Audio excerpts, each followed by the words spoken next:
What's up, everyone? My name is Matthew Dale, and today it's tab versus staff. What's the best way to learn music on the guitar? We're going to take a look at the pros and cons of each, and towards the end of the video, I'm going to let you know what I think is the absolute best way to learn music on the guitar. All right, so let's start with tab here. We have tab on the top here. I'm just going to write tab in this, and you'll notice we have 6 lines here. 1, 2, 3, 4, 5, 6. And this represents the 6 strings on our guitar in the following order. Our low E string is down here since it's on the low side of the tab. And then we go A, D, G, B, and then high E string. So each one of these 6 lines represents our 6 strings. And then, if I put a number on one of these, so let's say I put a number 1 on the B string here, that's going to represent which fret I'm going to put my finger. So, I'm going to put my finger, whichever finger, on fret 1, and I'm going to play that note. Now, there's a couple of pros to this. First of all, that's it. That's all you really need to know to get started on learning a song on tab, what the strings are and what the numbers mean. Another great benefit to tab is there's a ton of tabs online. You can basically search any song you could imagine, and somewhere there will be a tab for that song, more than likely, if it's a pretty popular song. So that's all fine and good. What about some negatives? The biggest thing that I think that is a negative for tab is it doesn't really mean anything musically. It's just numbers of frets played on particular strings. It's really hard to know what notes you're playing, it's really hard to see what scales you might be playing, and it's really hard to know what these chord shapes mean, since all it is just numbers of frets on particular strings. Let's take a look at the staff now. So rather than 6 lines like in our tab, we have 5 lines. And this doesn't have anything to do with the guitar, it just has something to do with the way that we write music. So I'm going to write a treble clef here. Now, another name for the treble clef is the G clef. Okay, and that means this note that I'm circling down here, this line represents a G. So that's going to be a G note. And then from there, I know we've probably all done the every good boy does fine or whatever other mnemonic device that you may have learned in grade school or whatever, but I don't think that really tells the whole story. A lot of times what we do in music education, or what we have done in music education, is force memorization too early. We skip the critical thinking part, and we just go to memorize this because I'm your teacher and I told you to memorize this.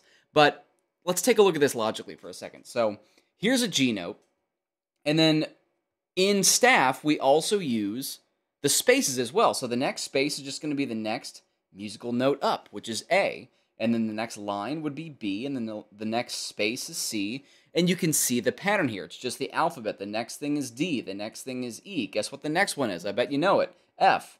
The next thing is G. If I go the opposite way, if I go down, and then the space down would be F. The line down from there would be E. The space down from there would be D. And the line down from there, if I extend this with something we call a ledger line, that's a C note.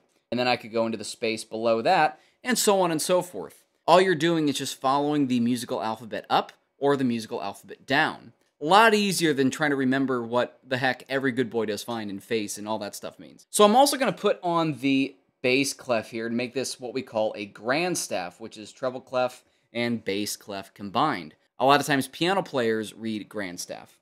The bass clef is called the F clef.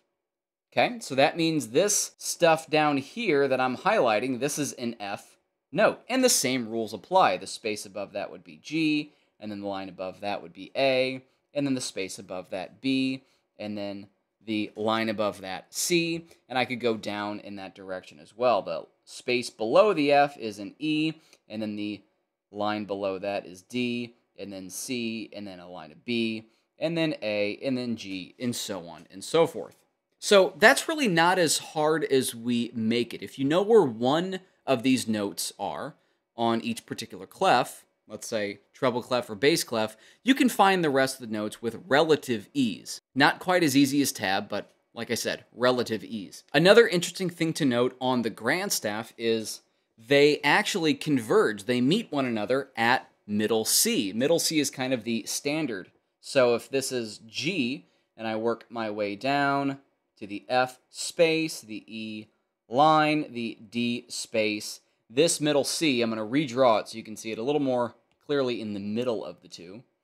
That middle C is directly not only in the middle of the piano, but it's also in the middle of the grand staff. So I'm going to get some of this stuff out of the way, and let's take a look at some of the pros to this method. One, it shows our music a lot clearer. So if I just want to write, I don't know, a G major scale, that's pretty easy to write. I'm just following the musical alphabet up, and of course I have an F sharp because it's the key of G, and there's nothing else of surprise there. Let's take a look at what that might look like on tab. So tab, I'm going to start this from here. We're going to do this on the 5th fret, and then 7, and then 4, and then 5, and then 7, and then 5, and then 7, and then 8. That just kind of looks like arbitrary numbers, right? That doesn't really tell us much about what's going on musically. It doesn't tell us about the music at all. It just tells us where to put our fingers. It's also really easy to see what chords look like. And this is what I mean. So a G major chord, G, B, and D, looks like a little snowman, right? I could put, I don't know, a top hat and, I don't know, some arms on it, and it looks like a snowman. Okay, now that that's out of there, let's get back to the serious business. This is a lot more visual than what else this would look like if I put this on tab, which would be 5, 4, and 3. Okay, the G major chord represented in the staff is a little bit more visual, and it connects the dots from the scale to the chord. G, A, B, C, D, E, F sharp.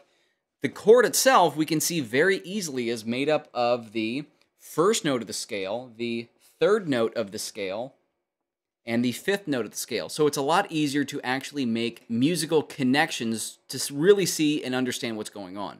So one of the biggest negatives of staff is it's really hard to put on the guitar. So let's take this C note, for example. I'm going to take this 1st fret on the B string, that's a C note. Now, even though that's technically middle C, guitar is actually a transposed instrument, so we read it up an octave. So that would be read on guitar right there. But that doesn't really tell all of the story. This same C note can be played on the 5th fret here, on the 10th fret on the D string, on the 15th fret on the A string, and then on the 20th fret on the low E string. 5 different possibilities to play that C note on the guitar. That makes it really difficult to try to read and learn music on a staff and then put it on the guitar when you've got so many areas to play said thing on the guitar, and then you have to try to memorize where every single one of those notes are on the guitar. That's probably one of the hardest things to actually do on the guitar, is memorize where all of those notes are. Now, if you're a guitar player that mostly learns things off of tab, and if you've ever felt maybe looked down upon from an elitist piano player that has made you feel bad for not reading off the staff, I want to show you something real quick that I think is really interesting. So, on the grand staff, when piano players are reading on grand staff, the treble clef gives their right hand directions on what notes to play. And then the bass clef gives their left hand directions on what notes to play. So that being said, the left hand can technically also go beyond middle C. So even though we might have this B note and then middle C, and then the left hand can keep playing D, E, G, whatever the heck it needs to be. Same thing for the treble clef. But when we look at something like this G major scale, if I just write G, A, B, C, D, I'm just going to write the first 5 notes. And if I write that here, 5, 7, 4, 5, 7, right? So now think of this. This is a very specific set of right hand directions, because every single one of these notes played on the treble clef can only be played on the piano in one particular location. It's the same thing with our tab. Because we're tabbing these out specifically on the D string and G strings with these particular frets that I have marked out, this is only played one way, or written one way. Same thing that this is written and can only be executed one way.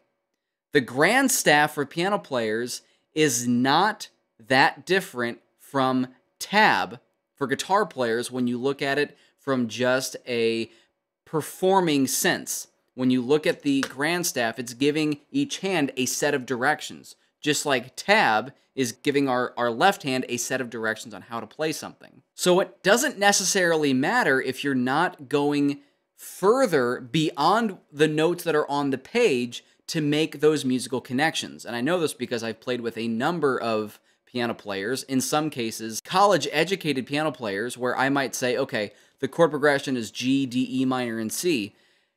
And they'll look at me like, what? You need to play a G chord, a D chord, an E minor chord, and then a C chord. Well, I don't do that. But if you write it out for me, I can play it. That's just like, you know, the bedroom guitar player that has learned a number of songs and can shred tabs all day, but then you ask him to play that same progression. Well, I don't know how to do that, but if you write it out for me, I can play it. Grand staff is kind of the tab of the piano world. So that leads me to what I think is the best possible way for players of any instrument, singers, whoever, to really learn music, and that is by ear. Music is a language just like English or German or Japanese or whatever. And the way that native speakers learn their native language is first by listening. And so often it seems like we don't really harness the power of listening when we are teaching music. But when we think about it, music is all listening. Learning songs by ear gets the middleman, whether it's tab or sheet music, grand staff, lead sheets, chord sheets, whatever, it gets the middleman out of the way. If you can make direct connections between what you're hearing and how to reproduce it, you're going to be a very, very, very good musician. But the bad news is, learning by ear can be really tough. It's a slow process, it takes a long time, but ultimately, it's a better way of learning. Here's a couple of tips to learn music by ear. 1, slow down. If you can slow down and even use a slow downer, like one of my favorite apps to use on my iPad and on my iPhone is an app called AnyTune. I can slow down whatever music to a snail's pace and learn pretty complicated guitar parts by slowing things down that much. This is the same way that a lot of the greats have learned to play guitar and really have developed their own musicianship. But back 50 years ago or so, they were using record players and putting their finger on the record player to slow it down to try to hear what the notes were, and then they'd have to retranspose it into whatever the key of the song was and then get it from there. Nowadays, we're spoiled. We can hit slow down on our digital slowdowners and it'll keep things in the proper tuning. So slowing things down and taking things one small chunk at a time is key. I remember when I was about 12, maybe 13, and I was listening to a Sum 41 song and I had my acoustic guitar in my lap and I heard whatever hook, whatever riff they were playing over and over again, and I just tried and tried and tried and tried again to play it until I eventually got it. Just this one small nugget of information that was this, you know, hook that they repeated over and over and over again. I forget what the song was. And it probably took me a half hour, maybe even an hour to really get it under my fingers and learn it. Now, I still didn't know what the notes were or where the notes came from or what it meant in the key of the song or in the context of the song, but it was something that I learned by ear and I put physically on my instrument. And that kind of leads into tip number 2, which is trial and error.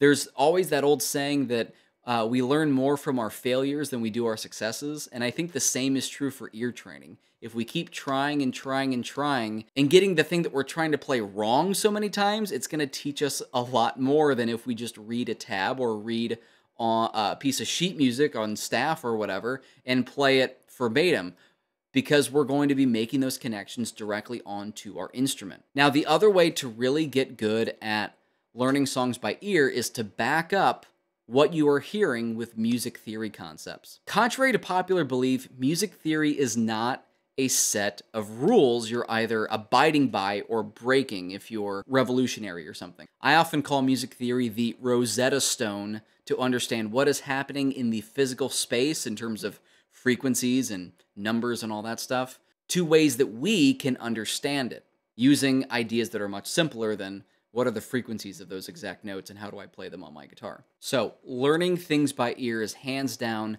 the best way to improve as a musician. And it will actually help you to understand what you're seeing on a staff or even what you're seeing on a tab.